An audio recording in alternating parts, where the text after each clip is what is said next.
David Byrne from Texas A&M. We're very excited to have him. He just told me he's been 30 years in Texas, but he said he might put on his New York accent for us. So that was a few years ago. He's doing a lot of things in Texas, Mark, as you've heard from other speakers, with the Rose Society. and I'm very Did you excited have because I'm a big Ralph the Moore lavalier? lover Thank you. of roses. So he is doing a lot with Ralph Moore stuff, as well as Burling, who was here yesterday. So without further ado, please welcome David Byrne. Thanks very much. I appreciate you inviting me and just the opportunity to be here. It's been a long time. I used to live in Redwood City a long time ago. About 30 years ago, actually, since I've been 30 years in Texas. What I want to do is give you some history of the Texas rose breeding program, and then go through all that, and then give you some idea of what we're doing now and where we're going in the future. And there's a lot of things going on. And one thing I'd like to do is pass around a sheet for people who might be interested in updates about what we're doing, as well as we plan to do a survey to kind of figure out what's going on in the rose world. And if you're interested, you can put that down too. So that can go around while I'm talking. Now, for those who might not know where Texas A&M is, if you're a football fan, you probably do. There tends to be there sometimes up and down and around. All sorts of intrigue goes on. But there we are. We're at the star there. That's the picture of the horticultural building. Actually, it was built about a year after I got there. I'm not sure if they did it for me or what. But it was good to have it. And so it's about 30 years old as well. And the Department of Horticultural Sciences, we have about 30 faculty. In the universities, there's 55,000 students. We have a wide range of disciplines, from medicine to engineering to, of course, horticulture, and everything in between, liberal arts and things like that as well. So we really well-rounded university, lots of students. When it's summertime, it's sort of like a ghost town, which I get a lot of work done. But you know, students are fun to deal with, unless they're driving, and then it's a challenge. I was actually hired as a peach breeder. And so I've been breeding peaches for 30 years as well. And this one of the ones I'm releasing now was a 20-year process of doing this. So I have patience. That's good. Now, you know, I was going well as a peach breeder, and then I was sort of influenced by a couple rose breeders. First Robert Basie, and then Ralph Moore. And I'm going to tell you the history behind that and how we got into rose breeding and how that sort of changed my career just a tad. Again, both of these gentlemen started in the late 30s in the breeding. Dr. Basie, mathematician, and just a hobbyist breeder, and I'll talk a lot more about him. And of course, Ralph Moore, he started Sequoia Nursery in 1937, breeder, nurseryman, and everybody, a lot of people know what he did. And again, we'll talk more and more about that. But let's start with Dr. Basie first, because he was the one who got me into roses. And I was not even thinking ornamentals when he came around.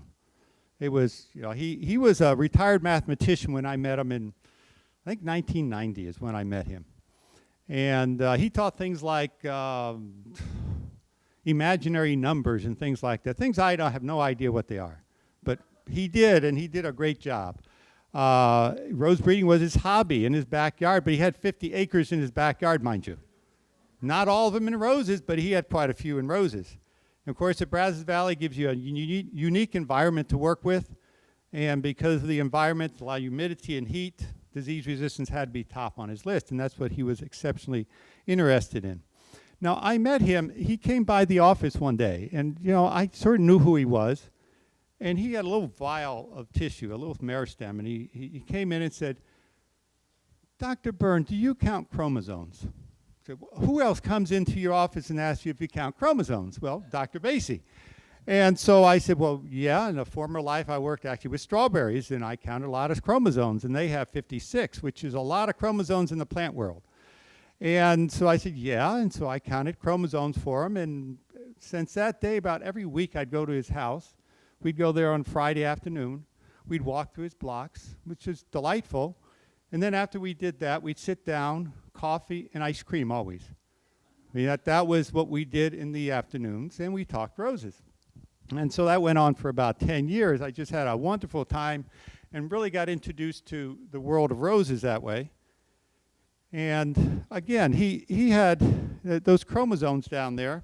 I think I have a pointer here too. These are the chromosomes I counted.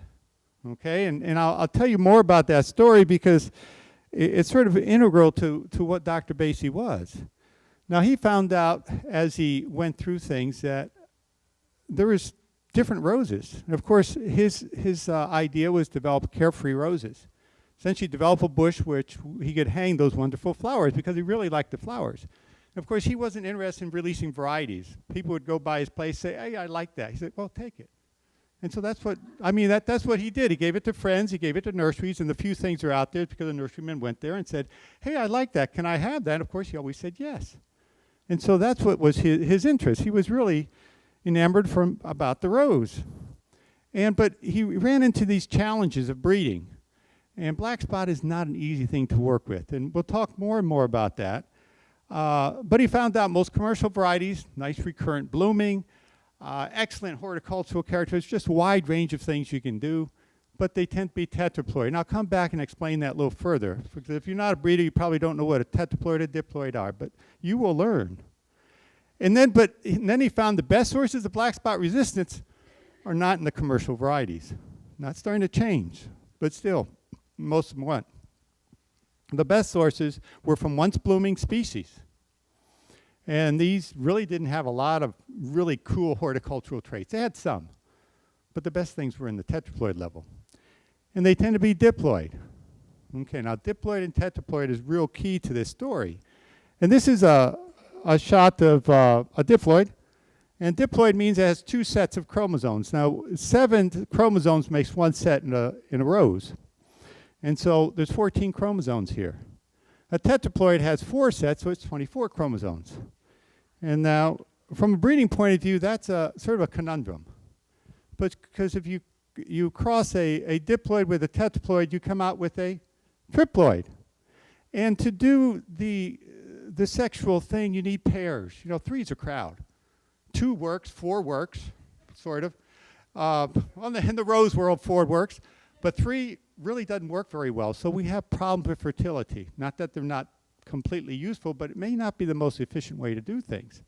So Dr. Basie was thinking about this, said, well, there's got to be a way around this. So he was thinking, and you know, in the evolution of the rose, I mean, this is what happened. You got the Chinese monthly roses that came from China.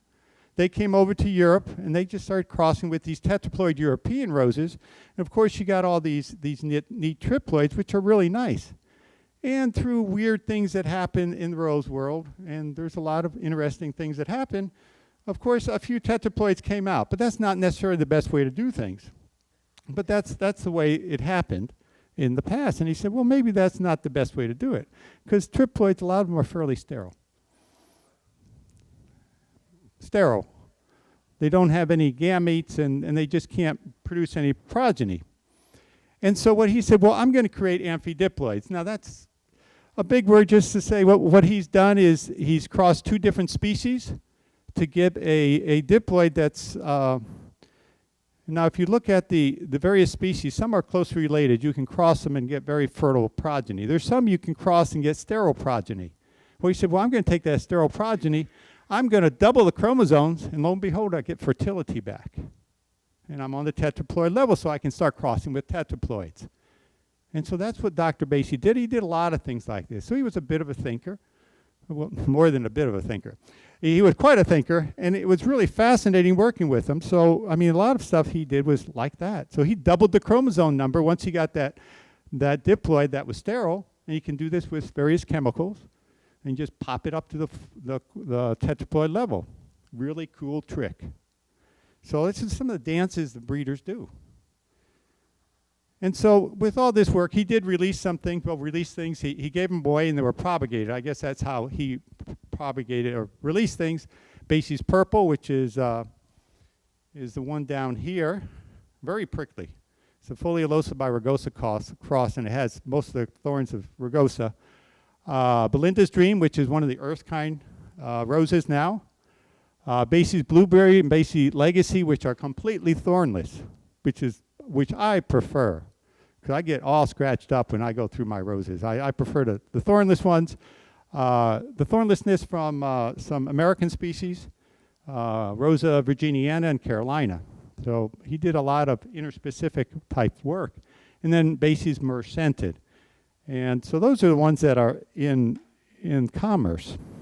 Now his overall goal was to develop disease-resistant rose varieties and materials other people could use. And so that's what we continued with as we developed this program, and I worked with a colleague in East Texas. And let me see one more, and you'll find out where that is, right there. Of course, that's a more humid area. As you go further east in Texas, you actually get into a very humid area. The Texas you see on films is in West Texas, nice and dry. We're not there. We're in the humid area. So we get black spot. And I love seeing black spot in gardens because then I know what things are susceptible and which are resistant. I know a lot of my gardening friends just hate me because I go there and say, hey, there's some black spot. It's good garden. No, they don't like that. Anyway, so I worked with him, and we looked at a lot of different varieties. And, of course, you see a lot of differences in these varieties. And I had a lot of cooperation with nurseries who gave me things to start looking at. And you can see the list of nurseries I worked with: Antique Rose Emporium, Chambleys, Weeks, Bailey's, and Bear Creek. And you can see a wide range of differences here. And I just want to point out one. Of course, I always point out the worst ones, you know. I mean, this one's good. I'll talk about that later. But this one is a very fragrant. It's Fragrant Cloud after 2 years in Texas. It wasn't very happy. So we do get a little stress. A lot of black spot, a lot of heat, a lot of things that, you know, roses really don't like. And so we looked at a lot of things, and we found out real quick that, and this is stuff that Dr. Basie already knew, Floribundas and hybrid teas don't really have a lot of resistance. You start picking up some resistance in shrub roses and Rugosa hybrids, and of course a lot of species. Not all the species, but you're getting the best source of resistance out of the species. But now you're seeing it's slowly being incorporated into the commercial roses as well. And so, of course, we did some breeding, and we see our breeding blocks like this. You see this nice flower and no leaves, and lousy flower and great leaves. Always, never goes together. Well, eventually it does, but you know, most of the time it doesn't. So trying to combine all these traits is a really challenge. It's not easy. You can't do one cross and say, aha! Now, as the other speaker said yesterday, in England, they're doing 200,000 seedlings a year to get what they get. It takes a lot of time and effort to be a breeder, but it's a lot of fun too, so I'm not complaining. But in this work, we came out with a few things that we're using in breeding. We haven't released any of these things, but we have some with just a few prickles, very floriferous, very healthy, nice semi-double to double flower. Does well in Texas. We get this one in particular. Again, look at this picture. That's a fragrant parent. That's a fragrant cloud. This is a progeny. Okay, same time after 2 years. Now, it has these flowers that are extremely fragrant. So it carried over the fragrance. And it carried some of the disease resistance from the Basie parent. Unfortunately, you see how many flowers are here. There's only a sprinkling of flowers. So it's not quite there, but there's some hope. I truly believe it's possible to put good fragrance into a disease-resistant rose. It's going to take some work, but it's possible. And then, of course, we got things like compact, floriferous, lots of flowers, and no prickles. And I love no prickles. That's one thing I love, because I've bled so much in the rose fields. It's just amazing. Every time I come back, my wife said, "What did you do?" So, now, of course, I ripped my pants, which doesn't excite her either. But then let's shift to Ralph Moore, because he's the other guy that really influenced this, and this was a little later. Of course, he started his nursery in 1937. We all know, well, most of us probably know Ralph Moore. Some of you have roses of Ralph Moore named after you. And, of course, he's gotten various awards throughout his long career. And when he came to me, October 2007, now I met Ralph in, when was it? It was 1990 or 91. After I started working with roses, I said, well, I better meet some of these rose breeders because I don't know what I'm doing yet. And maybe they do. Well, you know, and it was good. So I called the nursery and said, well, could I come and visit? And he said, oh, sure, come on. And I got there, and it was like I was his son. He just took me everywhere. It was this wonderland of roses that I'd never seen, and all the different characteristics he had in his breeding stock. We'd go through his breeding plots. We went through how to do crosses. We'd go along. He said, hey, you should use this, and he'd give me a cutting. And, you know, I'm there, oh, my goodness, what do I do with this now? You know, so it was just, it was an amazing experience to go through his nursery and talk to him. And over the years, I talked to him various times, and it was just wonderful. But his interest was education, of course, research, and sustainable roses. I mean, he wanted them out there. He wanted them good. And so in 2008, he gave a gift to the university. And so what he did was give all the more varieties and any of the IP rights that were still valid, because a lot of them had run out, and a lot of his breeding material. So I got a lot of unreleased selections, about 500 that I'm still sorting through, because it takes a long time to sort through that many in detail. And of course, trade secrets and a lead donation of $100,000 to start getting things going. But with the thought that we'd continue fundraising to increase the endowment to support this program. And so we initiated evaluation and breeding program.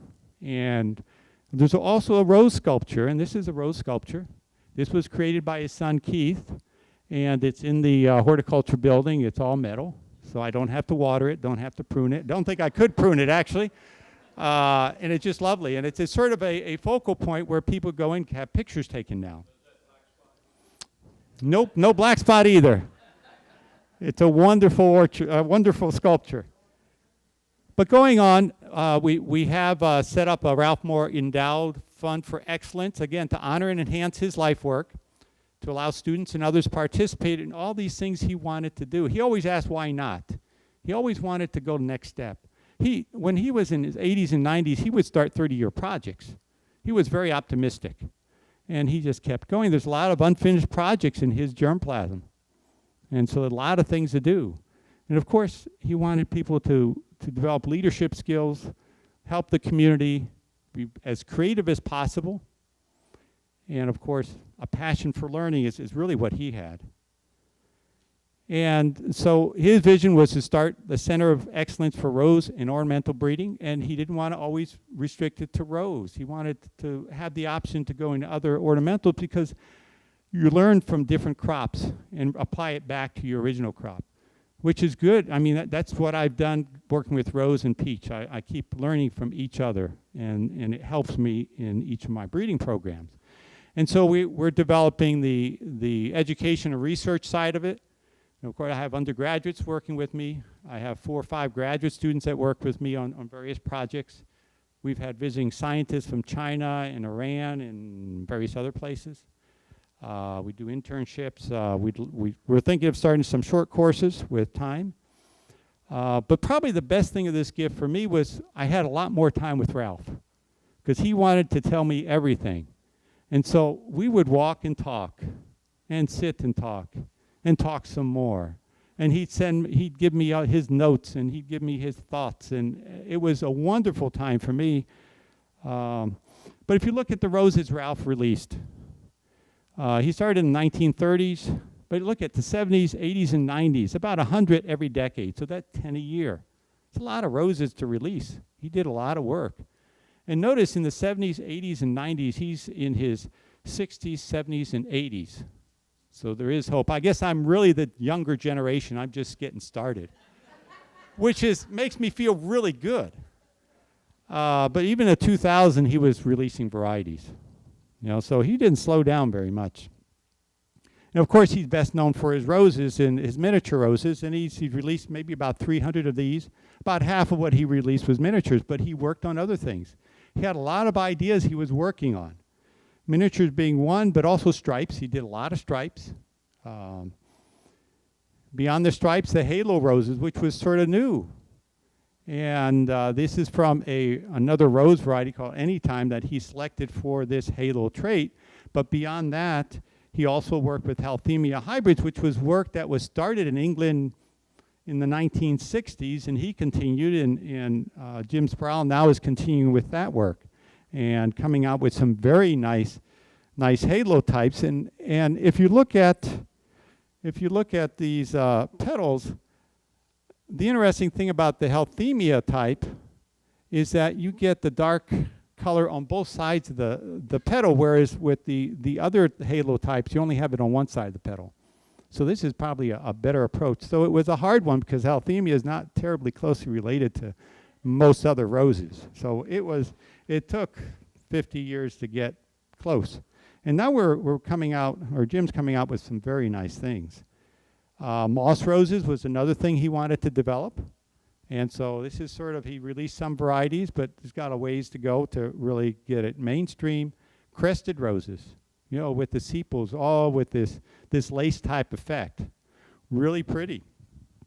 He released some things, but his vision was really to put it into a cut rose, because he wanted a cut rose that would have these type of sepals to make it even prettier. So that's where he was going. We're not there yet, but he's got some basic stuff to work with. So he's taking the first couple steps. We just have to take it 3-4 more steps, and then we'll get there. That's how breeding goes. You do in steps. You never get it done like that, but it's always exciting. And then he started introducing other species with Brachyata, starting with Muriel and crossing that with various things. And hopefully to get some disease resistance in some of these backgrounds. Rugosa Hybrids, of course, Linda Campbell being the most popular one, but various others he's released.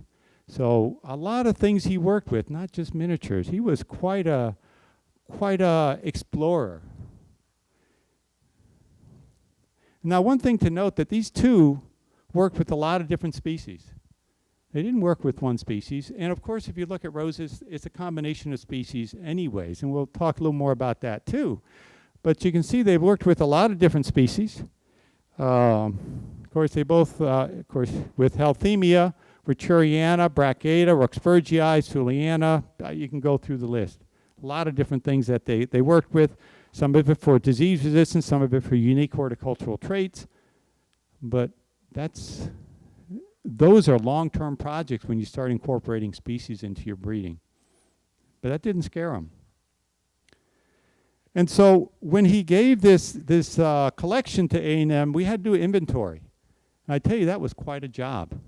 So in March and April of 2008, I went there, and of course, we had a lot of help from Burling and Carolyn, which were the long-term employees with Ralph and its nursery, and they were just wonderful people. Without them, we couldn't have got half of this done.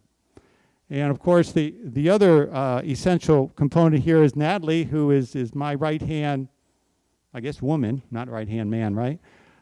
She really gets things done. And without her, I couldn't do half of what I do, because I'm here and she's back home, you know? And she's really dedicated to this work. She's been really inspired by Ralph. And so they spent hours and days cataloging what was in that nursery. And there was thousands and thousands and thousands of plants. It was a lot of things. And so these are some of the things. We would catalog them, take some basic information, take pictures, and try to make sure that later down the road we could say, whoops, that's a mix-up. So we knew what it looked like in Sequoia, and it's not looking the same, so it's got to be wrong.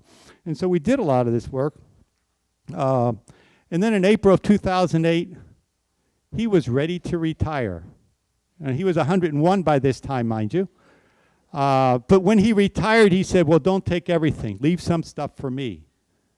Because he wasn't really ready to retire. He was ready to retire and just take it easy.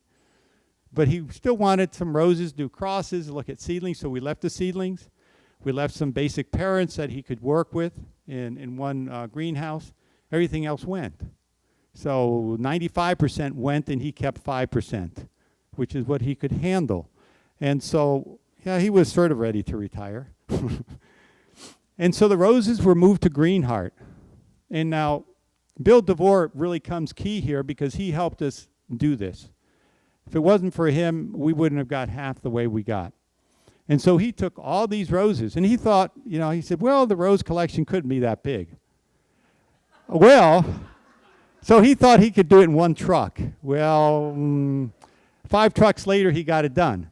So it took a lot longer than he ever imagined, and it was a lot more material than he ever imagined. And this is a picture of the greenhouse. It's full of all the 5-gallon pots that Ralph had in his nursery complex to keep them up off the ground, okay?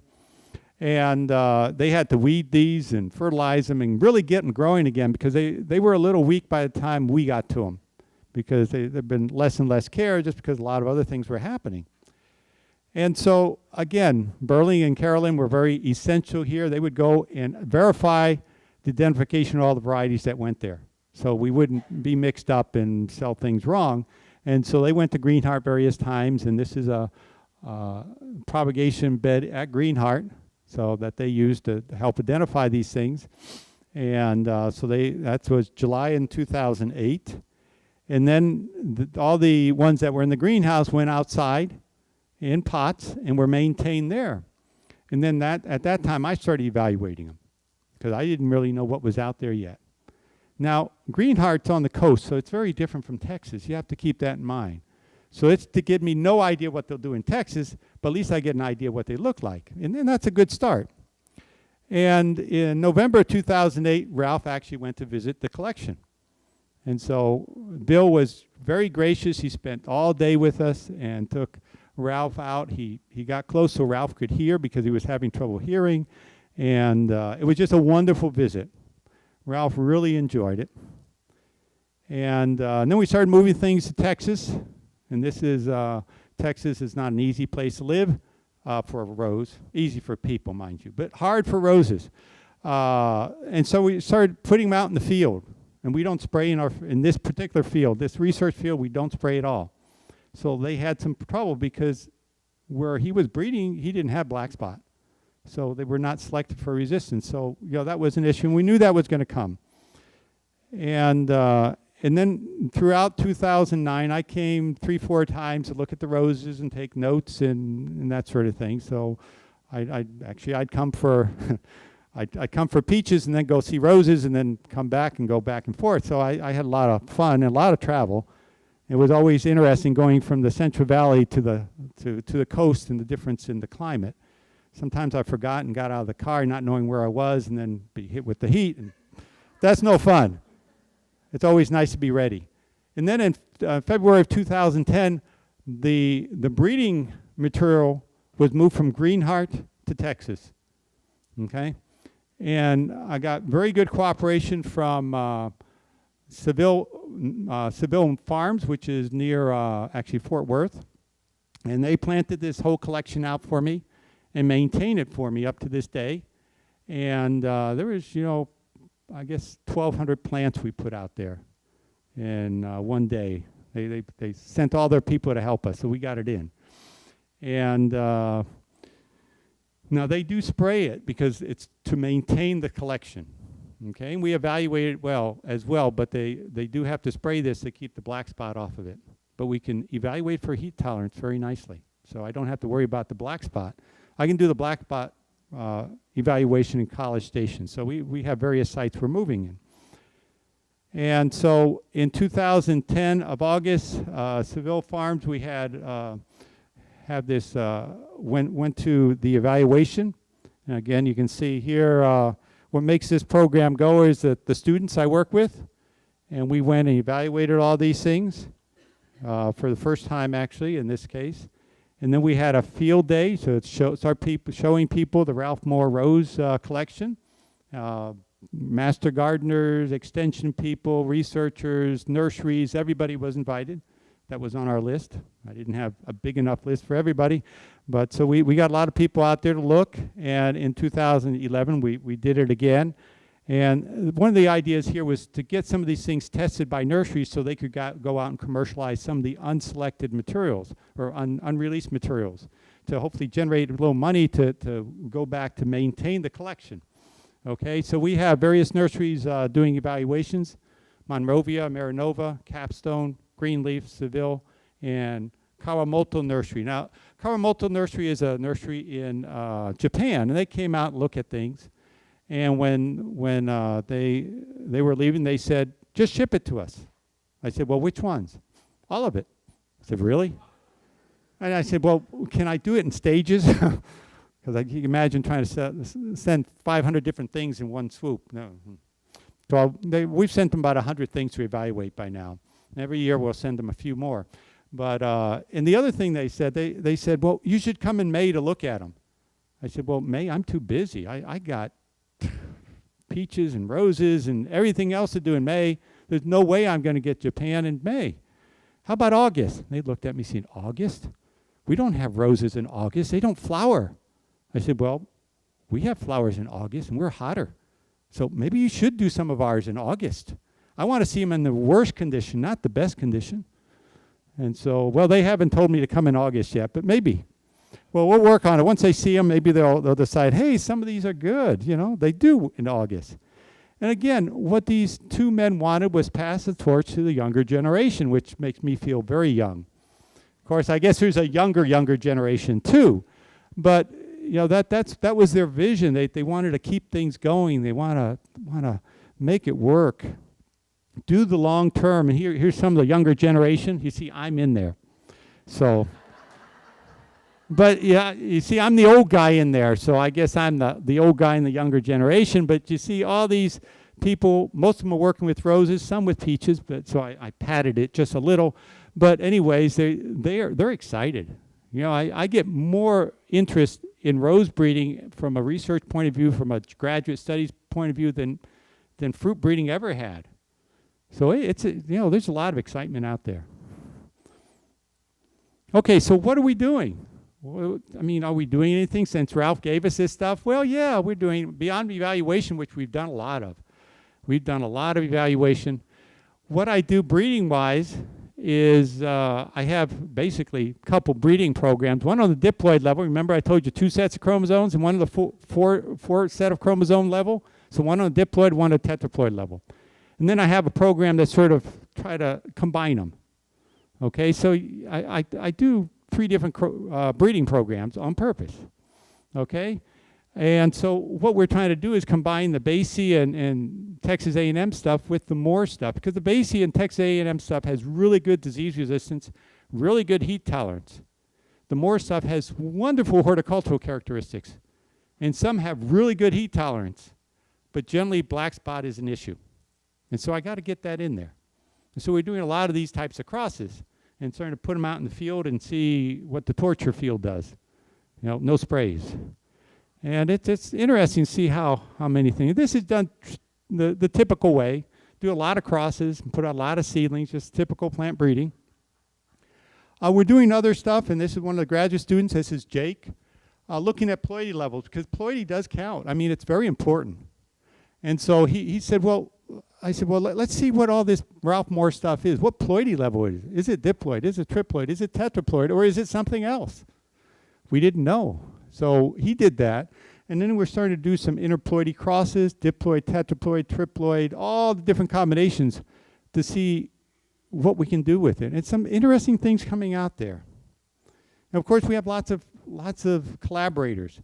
The good part about a university is that you have so many experts, you can always get help. And it's such a big university.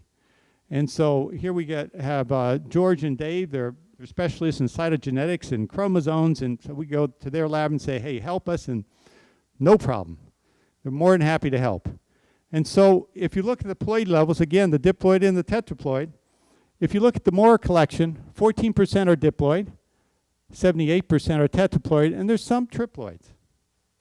Okay, so he had done diploid, tetraploid crosses. Now, my interest, and one of the things we're looking at is, can we use some of these triploids for specific reasons? Now, again, it's not as efficient as making a diploid by diploid cross or with respect to number of seeds and seedlings you get out. But some do have some fertility, and it varies. And so when you look at triploid pollen, and we've looked at the seedlings now too, you get a couple things. And this is kind of interesting because for the most part, you see a bunch of dead pollen. That's expected. Because you have 3 sets of things that don't pair, and so they never go to the right places. And so your gametes are all mixed up. But you do get things that have 1 set of chromosomes, some that have 2 sets of chromosomes, and some that have 3 sets of chromosomes. So you get some interesting stuff out of it. And imagine you're starting with the triploid. Let's say you made a diploid by tetraploid cross. You get this nice little triploid. And you say, well, I really want those tetraploid traits at a diploid level. Well, you make this cross and you get a 1 set of chromosomes with hopefully a few tetraploid traits in there, and you get it into a diploid level by crossing onto a diploid. That's something I hadn't considered before. And so we're beginning to look at those seedlings and see which traits are actually pushed over and whether there are any tetraploid traits or if it's all diploid. But, you know, some interesting things come out of these explorations. We're also working on heat tolerance, consistency of blooming. And that's a big issue for us. I mean, we do get slightly hot, and I'll show you some temperatures. This is Akkerd Gravestein. He's actually South African, and he's just a wonderful guy, really hard worker. When I say, hey, we got a weed, he's all with me, you know. And that's essential. We have weeding parties, you see. All the graduate students, myself, we go and start weeding. That's when I get bleeding. But, you know, got to do it. Anyways, but we have a lot of collaborators. And that's a good part about a system like we have in College Station. Dr. Starman, Dr. Pemberton in Overton, which is East Texas, really hot and humid. And Genwa Nu, Dr. Nu in El Paso, which is dry. So we get heat under all conditions, hot to humid to dry. And this is what happens in heat. And this is actually the variety knockout, which is really pretty heat tolerant, but not completely. This is under normal conditions. This is a control. This is a growth chamber experiment. So 75 degrees is a high and 63 is a low for night. And then this is a heat treatment, 96, 82. And we picked that out by looking at Texas temperatures, actually. So it wasn't, you know, it might be a little warm at night. But anyways, it's close. But you can see the difference in flower size and color. And I was looking at some of the flowers out here at the show, and I noticed the green rose, which looks a lot greener than we ever see our green rose. It's a heat issue. So our colors are not quite as vibrant. Of course, flower size, this is Belinda's dream, again, with a heat shock. This is a heat treatment of 3 hours at the right time. It can make that much a difference. Okay, what else you can do is called flower abortion, so you get less flowers. So all these things can happen with this heat stuff. Now, yeah, Texas is hot. You can see here, this was in last year. You know, we won the hot. We were the hottest in the nation. It was actually extremely hot, which was great for me to evaluate roses, but everyone else hated it. So, you know, it's a silver lining, I guess. If you look at the temperature, and another thing to note, we evaluate in May, in August, of course, at the worst time, right? And then in October. And normally we get a freeze maybe mid-November, so we go on for a long time. But here, you can see it was over 100 degrees, the mean maximum temperature, and the mean minimum was about 80. So yeah, it's kind of warm. So every day was higher than 100. And most of them were actually that little dot is actually at 104 for the mean maximum for August. And we evaluated these roses, and some looked great. It was funny because I went to Seville Farms, and they were real worried because some things didn't look very good in August. I said, oh, that's okay. I expected that. They said, really? Oh, thank goodness. We thought we were just killing them. I said, no. No, genetics has a lot to do with this. And so what we did, and luckily we were doing this, we were doing flower intensity ratings. It was a quick way to look at how many flowers on the plant by looking at the percent of the plant covered with flowers. And so this takes in flower size as well as number of flowers. So we could go there real quickly and do the evaluation. And of course, if you're doing thousands, that's what you need. And this is sort of what it looks like. You can see just a rating of 1 or 2 would be somewhere around there, just a few flowers. 3 to 4 getting there, 5 to 6 up here. We didn't see many 7s, 8s, and 9s. We didn't get that many flowers. But 5s and 6s and 7s, yeah, we got those. And so that's sort of what we did. So we did this 3 times a year. And if you look at the mean, of course, this is the Ralph Moore collection. And you get some that are really good, 50 to 60% of the plant's always covered with flowers. That's great. That's what I like to see. Of course, then you had these. Not very good. And if you look at them, now this is an average over all 3 seasons. If you look at them by season, this is the poor flower intensity. They flower best in the spring, which you'd expect, and then they sort of crash in summer, and then they don't recover. So that's not good. But then we got these things that were in between. And so they behaved like this. And these are real sensitive to heat. You can see they're great in the spring. They crash in the summer. And then they surprised the dickens out of me. They came back in the fall as if nothing happened, which really surprised me. I had no idea they could do this. So Sweet Chariot's among those. So it's one of the ones I use for my genetic studies because it's extremely sensitive to heat. And then I have ones that I cross it with are very, very tolerant. Then Tea Party and Baby Betsy, there's a few that are really, really sensitive to the heat. Now we're talking real heat in Texas too. And then you have the ones that are good. And they go up and down, but 50, 60% of their plants covered with flowers. You know, Nurse Donna, Roby, Magic, Ruby, Splish Splash, and there's others. I just picked out a few so you could see some names. But yeah, there's hope. You know, there are some good resistant ones out there. And so these are where we're going with our breeding to try to get these traits, because some of these are very nice roses, of course. The Ralph Moore roses, they're great roses, but, you know, susceptible to disease. Beyond that, they're great. But I'm going to put that disease resistance in there too. Okay, well, let's go on. Disease resistance. Just thought I better talk about that too, because that's essential here. And this is a young lady, and actually there was a young man who worked on it. I didn't have his picture to put up there, but black spot is going to be our major one problem, and that's what Dr. Basie saw, and he was right, and it still is. And there's been a lot of work done here and in Europe about black spot resistance, and been really learning a lot, and there's a lot of people working on this project. And so I'm reaching across the puddle to Germany and various places as well. So we're working on this. And of course, we've done rose evaluations, and I saw this slide before. But I want to go through one detail here that's important. I'm not going through a lot of details, but here it's important. There's 2 types of resistance that we have to deal with. I wish it wasn't complicated. But the fungus is a complicated critter. And of course, the rose is too. So you got 2 complex critters coming together. And here we have 2 different resistance genes. We have RDR1 and RDR3. So they're dominant genes that give resistance. Okay, but you have different races too. You have race 3 of the pathogen and race 8. And now what they find out is that not all fungus are created equal. Believe it or not, there's actually differences among fungus, just like there's differences among us. Sometimes we like to eat something, sometimes we don't. The same thing there. Sometimes they like to eat a particular cultivar, sometimes they don't. And it has to do with their genetics. And so you look at knockout, and this is a picture from Dave Slezak and the Minnesota group, the work they did. Just such a nice picture, I had to show it. But here's knockout. If you look at resistance to race 3, it's resistant to race 8 as well. It has RDR1 and RDR3, so it has both resistance genes. If you look at blushing knockout, it only has RDR1. And so if you give it race 3, it looks just as good as knockout. But if race 8 is there, it's going to have disease.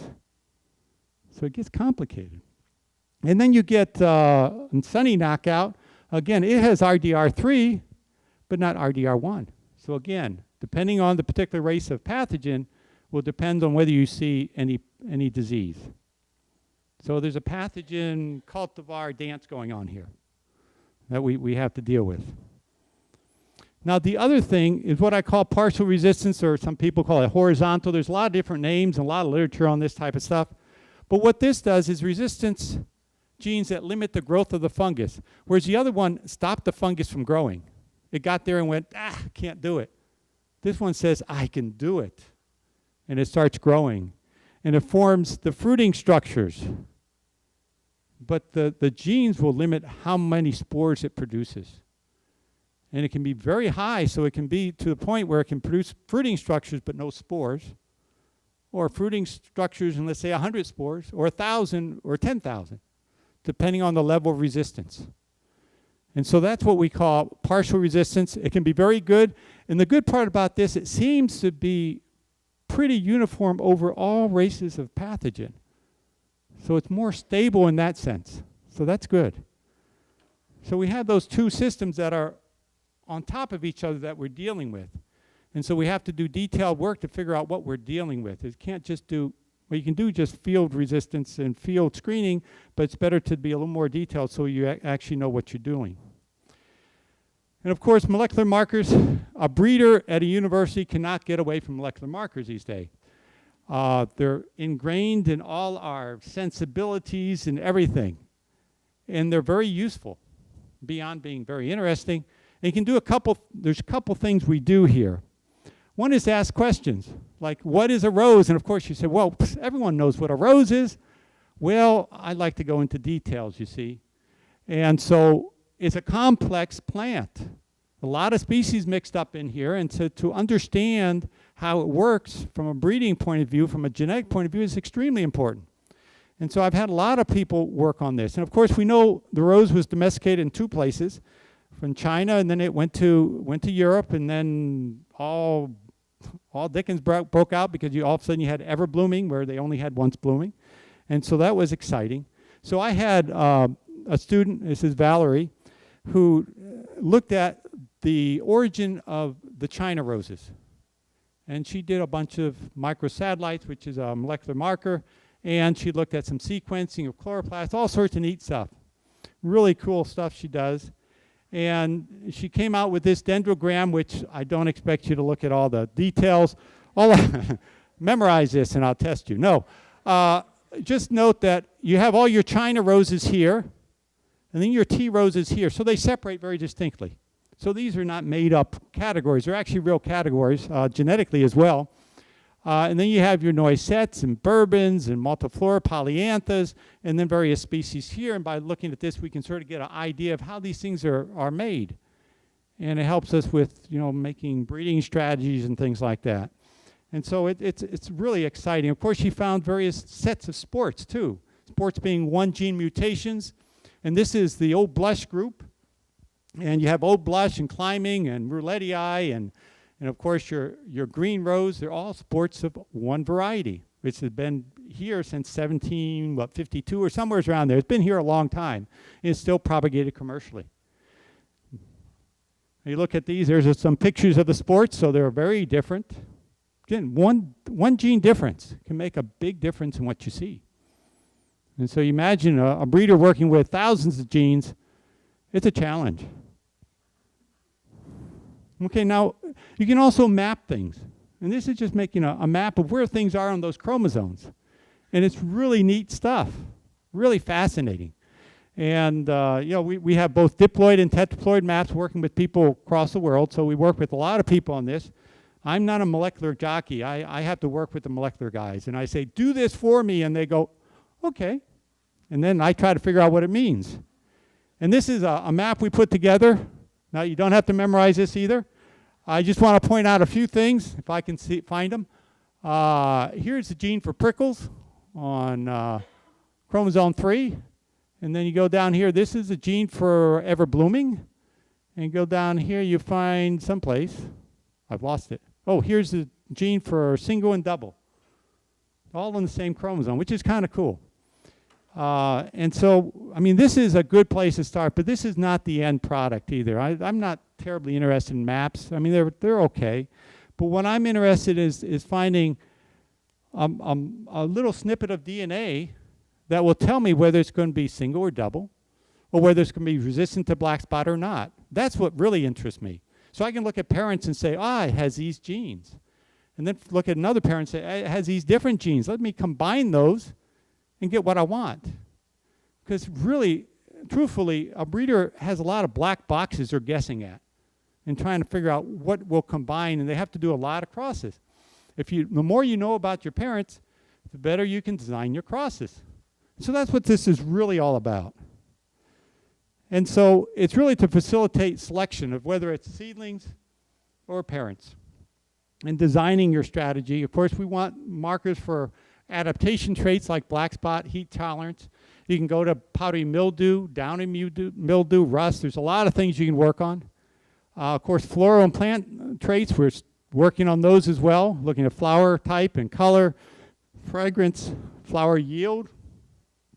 I mean, if I get a plant that only has, a few flowers, even though the flowers may be gorgeous, it's not probably going to work.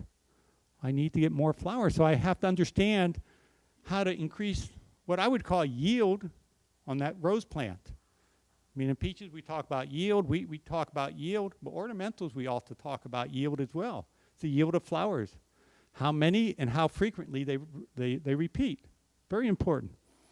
Of course, plant architecture, whether it's a ground cover, a climber, depending what you want, you make different crosses. And the exciting part here for me is that there's been a lot of advances in this molecular stuff. And so it's becoming affordable, I guess is what you'd say. And we're working on a technique. I mean, 10 years ago, to make the map we made, which had 100 markers, I bet it cost me $150,000 to do that. Now, if I want to, and I'm working towards this, I can do a map for about $5,000 with more markers by sequencing. So it's a whole different ball game. So things are changing rapidly. And it's great to be at a university where you keep up with the people who know what they're doing and get them to help you. And so there's a lot of collaborators again. It's just there. And so my program basically has been doubly blessed. I've been very fortunate to learn from two wonderful breeders, two very, very generous people who want to continue with the work, want this program to develop, and gave what they could to the program. And what they both thought, and I talked to both of them very extensively, what they wanted to see. And this is actually a quote from Dr. Basie, but I think it encompasses what Ralph would say too, is we now need to unlock the treasures of the entire rose genus. One man, one lifetime are not enough. I guess I'm not going to live long enough. The logical answer is a university where the torch can be passed. And they will pass the torch as long as there's an endowment there. And that's a good part. They take those things very seriously. And of course, pass the torch to who? The younger generation. There's lots of them. And they're excited. And they're willing and able to do a lot of work. So I want to just mention this. I do have a Facebook page. I've just leaped into this, so I think I started this 3 days ago. Yeah, barely got under the wire. I think I have 50 likes, 50 friends now. It'd be nice to get 50 million, but I don't think I'll get there. But by all means, visit. There's not much on it now, but I'll be adding things as I learn how to do it. I have a student who's going to sort of get me through this and make a plan. And so, I've been working with the university people to do this, and they've been extremely supportive. And so this is my leap to social media, so it should be interesting. I do send out periodic updates as well by email. If you're just an email person, don't want to get into Facebook, I'll try to keep informed anyways. This is sort of what Ralph would always tell me, that a breeder needs to be a dreamer. And of course, if you know Ralph, you know he wrote lots of poems. And every time I would visit him, he would have a piece of paper in his hand. He'd be scribbling down some sort of thought. And of course, he has a book of poems, which actually I have more copies if people are interested to buy them or have them. Please contact me. I do have a few that weren't sold, but it's just a wonderful, wonderful thought. I mean, you look at a rose breeder, you do have to be a dreamer. You have to try to imagine what's next. So you have to sort of foresee the future. Breeders have to think 10, 20 years ahead, because as a previous breeder's person said, that we start something now, in 10 years we release it. So we really have to think far ahead. We have to have a lot of patience, and it's a lot of fun. But you imagine working 10 years, coming out with something, and people say, "I don't want that." That's a tough one to take. That's when you put it all in your yard and say, "Aha, it's great anyways." Another thing we're doing, and this is something it's not online yet, but we're going to get there, And thinking of the future, we always want to know what people are thinking, because that helps us decide what the future will be, what the thoughts are. And so we're developing an online survey, a series of surveys actually, because as we learn more, we'll ask more questions. But Roses for the 21st Century is what it's called. Working with Don Hallman of the Rose Hybridizer Association on this. And again, the objectives are to try to figure out the important qualities of a rose, and that may seem simple to everybody. But when you're trying to figure out what 1 million people think, it's not so simple. And so, yeah, some people say, fragrance is all you need. Well, unfortunately, if I just have that real fragrant one that has 5 flowers and, you know, it survives, that may not work for most people. It may work for you. But so we got to go beyond that. So we want to know what the consumer thinks, what the marketers and sellers need, and what the production industry need. Because we have to satisfy, breeders have to satisfy all 3 parts. If the variety doesn't work in any given part, it's not going to work. And so that's very important. So let me go through a few questions. We have time? Okay, we'll go through this real quick. Well, I did pretty well then. Okay, the things like how important are these factors in your choice of rose? And so you can go through them and either not important, not very important, important, very important, most important. I wouldn't expect you to put most important for everything. Now, there are some that are most important. That's fine. And so, you know, things like this. And there might be other traits that you want us to look at. And you need to tell us that so we can incorporate it into future surveys. Things like a favored rose cultivar in your garden gets severe black spot. What would you do? Well, I would do nothing. I spray organic fungicide. I play a chemical fungicide. I would move the bush, put it in a different place and hope it wouldn't come. Well, on black spot, that's probably not a good choice. Or I would dig it up and throw it away. I mean, that's probably what I would do, but I'm not the normal rose grower. Or things like, you know, rank the factors in importance when deciding to buy a rose. I'm going to make you work because I want you to put them in order, not everything on top. And then we'll have questions later on that say, well, if it had this and this, or this and this, which would you choose? You know, trying to parse out how important all these various things are, which is not an easy thing because everyone thinks slightly different, which is good. You know, it makes life interesting. So that sort of thing. So anyways, that's the end of my talk. Again, that's my Facebook page. I do hope you can visit, or if you want to email me directly, that's fine too. If I have any time for questions, I'd be glad to answer them.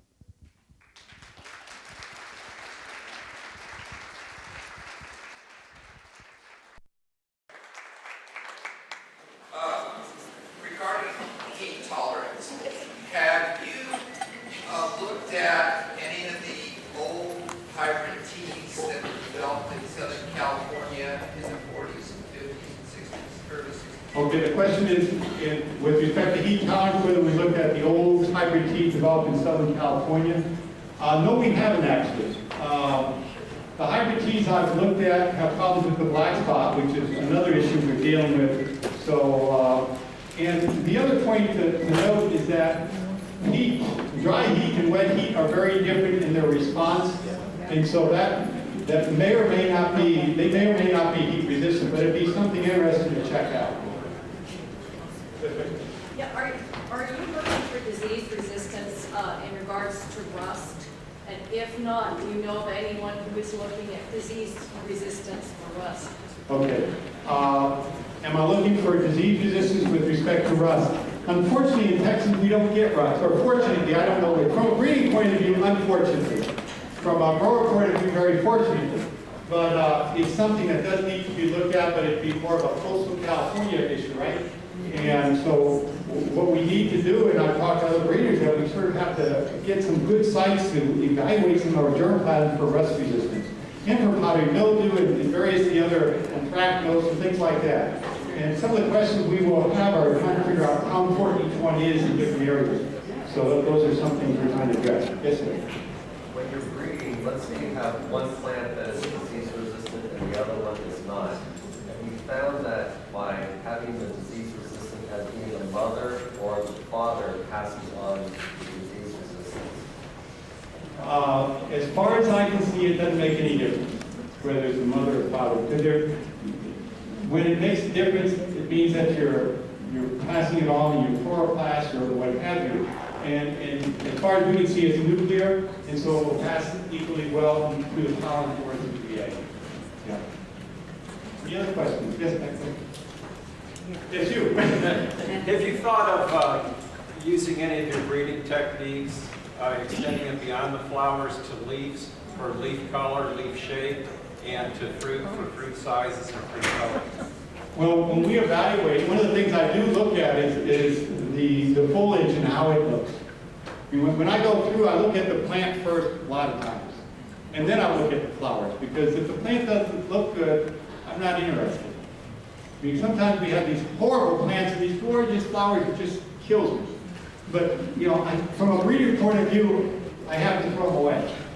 But yeah, no, I do look at the leaf color, new as well as old, as well as the glossiness of the leaves and the color, and just how they're arranged to give a nice full bush type appearance. So it looks good. Yes, ma'am. Do you look at the stability of the plant and how much it might throw spores? I haven't done that yet. I always keep an eye on things like that, but I haven't seen anything, haven't looked at anything long enough to see it spored out. Yes, ma'am. Are we going to get our blue rose from Texas A&M? Well, you know how they developed the blue rose in Japan, right? They use transformation technology. We don't use transformation technology. And unfortunately, the gene for blue is not in rose. We can get purple. You know, it's pretty close, right? And some people say even the Japanese blue rose is not terribly blue. But no, probably not, I hate to say. I'll give you good yellows and oranges and pinks and reds, but blue, well, maybe if some sport comes up and it turns out blue, I'll work with it. And you're specifically not doing any burnt oranges, right? I'm not specifically not doing them. I'm not specifically doing them either. How about that? Is that good enough? Yes, sir, right there.